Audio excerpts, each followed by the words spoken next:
Salut et bienvenue dans cette toute nouvelle vidéo. Aujourd'hui, j'ai très envie de vous parler d'un sujet. Il s'agit de la silhouette ou de comment un petit peu changer sa silhouette parce que c'est possible. Parce que vous savez, on a plusieurs types de silhouettes. Les silhouettes en V, en A, en X, en 8, enfin il y en a vraiment plein. Et je reçois très régulièrement des commentaires de filles qui me disent qu'elles ont une silhouette en A ou en V et qu'elles aimeraient vraiment rééquilibrer leur silhouette pour que ça se rapproche plus d'un 8. Et elles savent pas si c'est vraiment possible naturellement ou pas. L'objectif en général c'est très souvent un 8 ou un X, ça dépend un petit peu, mais les deux au final se rapprochent pas mal. Et si j'ai très envie de vous en parler aujourd'hui, c'est parce que si vous avez vu un peu mon évolution physique, les photos que je partage assez régulièrement sur la chaîne mais aussi sur Instagram, on peut voir que ma silhouette elle a énormément évolué depuis que je fais de la musculation. Moi quand j'ai commencé et pendant toute mon adolescence, j'avais vraiment une silhouette en A, c'est vraiment le A très marqué. Ensuite, je suis passée par un peu toutes les silhouettes pour finir aujourd'hui avec une silhouette qui se rapproche un petit peu d'un 8. Donc, je vais vous expliquer un petit peu comment j'ai fait et de manière générale comment il faut faire pour rééquilibrer sa silhouette. Le tout accompagné d'une bonne petite boisson. Cette fois-ci,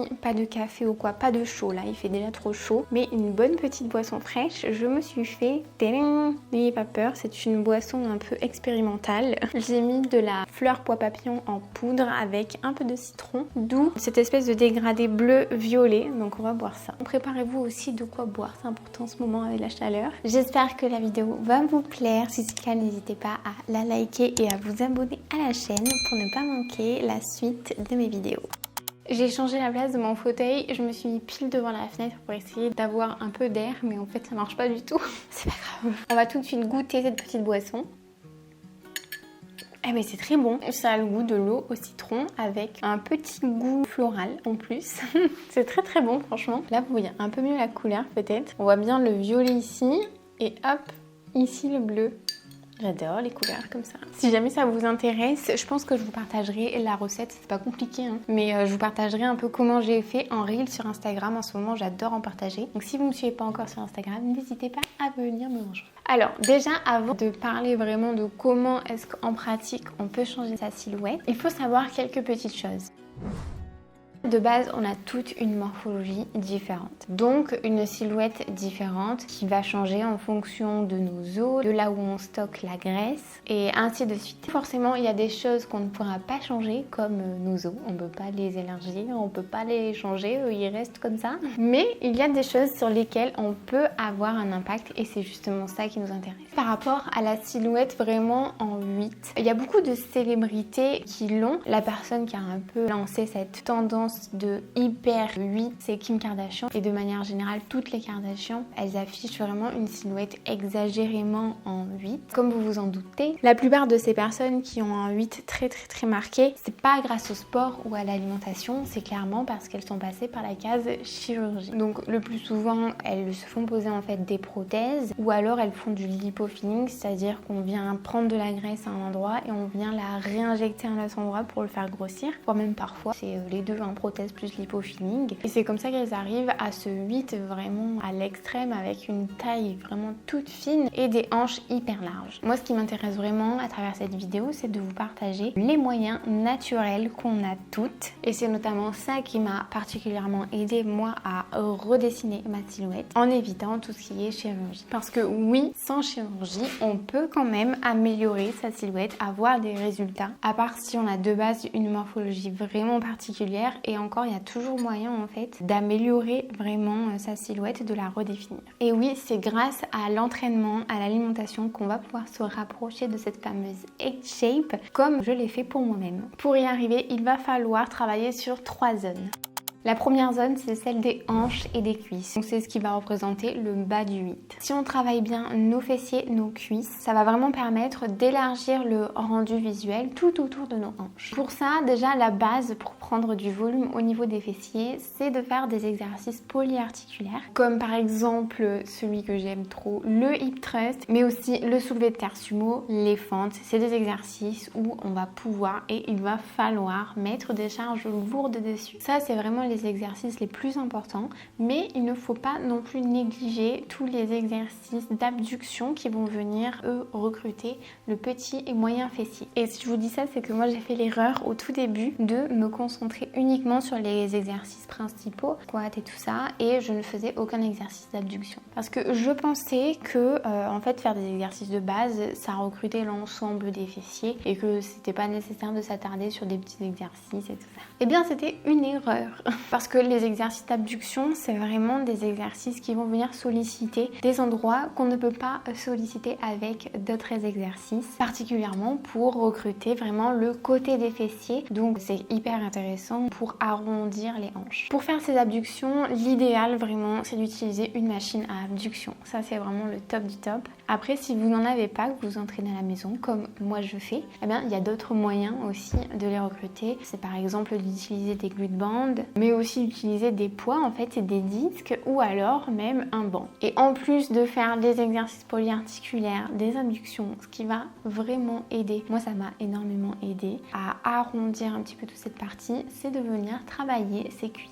Alors je sais que c'est quelque chose qui peut faire peur. Moi j'avais un petit peu peur de développer trop mes cuisses parce que de base elles étaient assez épaisses étant donné que je stocke tout ici. Mais en fait si on a un objectif vraiment d'avoir cet arrondi, c'est juste génial parce que ça va permettre de prolonger en fait l'arrondi des fessiers vers le haut des cuisses. Ça va vraiment permettre de faire ça bel arrondi. Juste en dessous des hanches, surtout au niveau de la portion externe des quadriceps. Donc comment faire pour les travailler? Vous pouvez par exemple faire des exercices comme la presse à cuisses, le goblet squat. Et après, si vous faites déjà de base des fentes, vos cuisses elles sont quand même sollicitées lors des fentes, donc voilà. La seconde zone sur laquelle j'ai pas mal travaillé, c'est la zone de la taille du ventre. Ça, c'est vraiment ce qui va nous permettre en fait d'avoir le milieu du 8. Pour réussir à affiner sa taille, il y a principalement deux manières d'y arriver. La première façon d'y arriver que j'ai fait, ça a été de perdre du gras au niveau du ventre, mais aussi sur les côtés. Si on compare mes photos avant-après, on voit bien que le fait d'avoir perdu du gras vraiment au niveau de cette zone, ça resserre ma taille et du coup ça redéfinit complètement toute ma silhouette.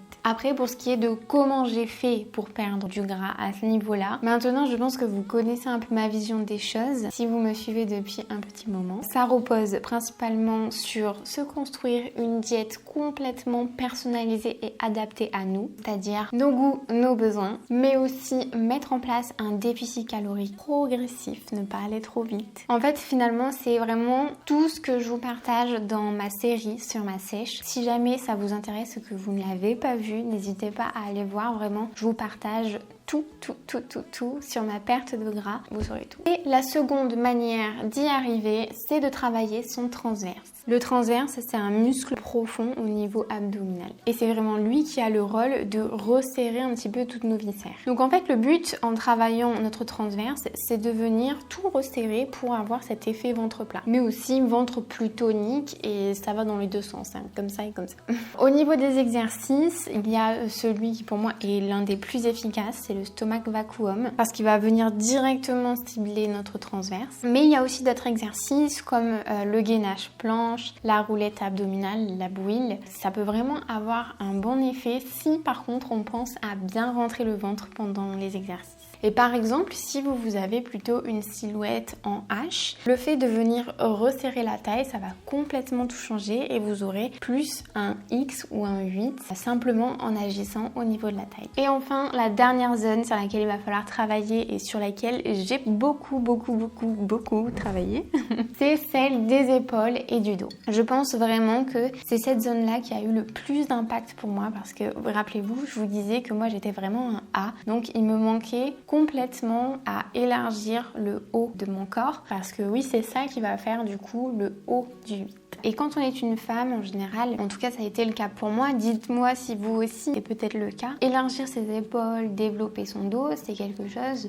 qui nous donne pas trop envie au début. Moi de base, c'était pas quelque chose qui m'emballait du tout. Et pourtant ça a été vraiment l'une des clés qui m'a permis d'avoir une silhouette qui me plaît et dans laquelle je me sens beaucoup mieux aujourd'hui. C'est pour ça que c'est important pour moi de vous en parler. Pour travailler cette zone, il y a principalement deux exercices à faire. Le premier exercice, il va venir travailler la porte portions externes des dorsaux. Il s'agit du tirage à la poulie haute, prise pronation. Vous pouvez faire du tirage en prise neutre ou en prise supination aussi, mais la prise pronation, c'est le plus efficace pour recruter cette zone-là. Et le second exercice, celui-ci va venir travailler les épaules, particulièrement le faisceau moyen des épaules, c'est les élévations latérales. Par contre, c'est un exercice d'isolation qui va venir recruter un petit muscle, donc il ne faut pas du tout chercher à charger lourd. Moi, à mes débuts, j'ai commencé avec des poids, même pas des haltères, qui étaient à, je crois, 1 ou 2 kilos. C'était déjà pas mal au début, donc vraiment ne chargez pas trop. Mais par contre, là, on va pouvoir faire des séries assez longues pour voir ses épaules s'élargir petit à petit.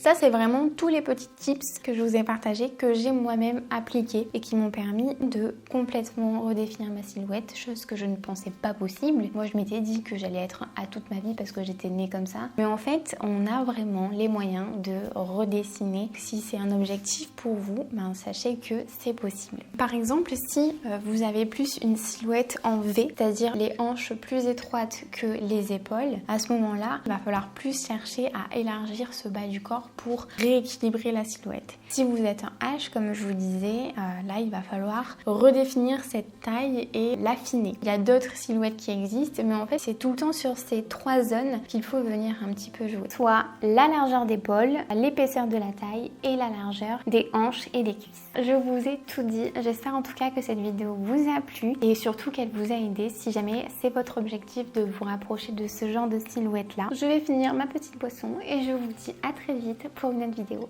Salut!